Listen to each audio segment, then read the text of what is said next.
Münafiklərlə müminlərin arasındaki önemli olan fərq odur ki, iddia etməklə insanlar mümin olmurlar. İddia edən insanlara Allah Resuluna tam itaat etdikləri zaman iddiaları keçərli olur.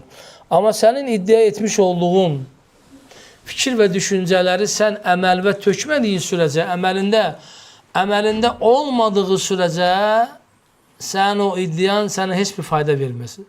Ki münafiklər də ki, əgər siz həqiqətən də Allahın Resulunu şəhadət edirsinizsə, o zaman niyə Allah Resulü haqqında pis danışırsınız?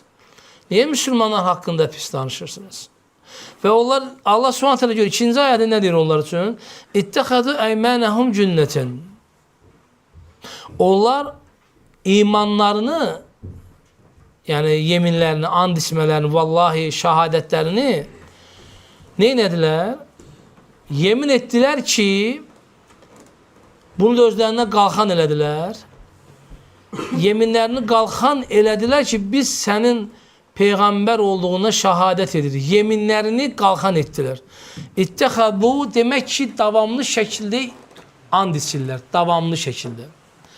İnsanlar bu günləri and içmələrini, yeminlərini bəzən öz günahlarına qalxan edir. Vallahi deyirlər, mən eləmədim. Vallahi mənlik deyil.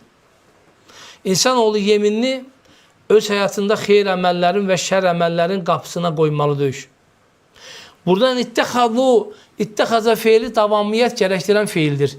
Yəni onlar davamlı bir şəkildə bir insan and içir ki, nədir? Vallahi biz belə deyilik, vallahi biz eləyik, vallahi biz eləyik. Yəni yemin səni qurtarmır, sənin əməllərindir səni qurtaran. Çünki Allah Subhanahu taala ittəxədə əymənəhum cünnətən fəsəddu an səbilillah. Onlar bunu etdilər nə üçün? İnsanları Allah yoluna saptırmaq üçün. Yəni insanlar yemin edirlər, insanları Allah yoluna saptırmaq üçün. Bunu özlərinə qalxan edirlər. Bunu özlərinə digər tərəfi, qarşı tərəfi insanla arasında pərdə və üzür səbəbi olaraq götürür. Amma innəhum səə mə kənu ya'melun. Allah Subhanahu deyir, onlar nə pis iş görürlər deyir. İnnəhum onların etmiş olduğu əməllər səə mə kənu ya'melun. Nə etmiş olduqları əməl, necə də pis əməl edirlər, necə də çirkin işlərlə məşğuldur, necə də yemin edərək, necə də and içərək, necə də insanlara yalan danışaraq, necə də qəlblərində olmayan şeyi dillərinlə gətirərək, necə də pis işlərlə məşğuldurlar.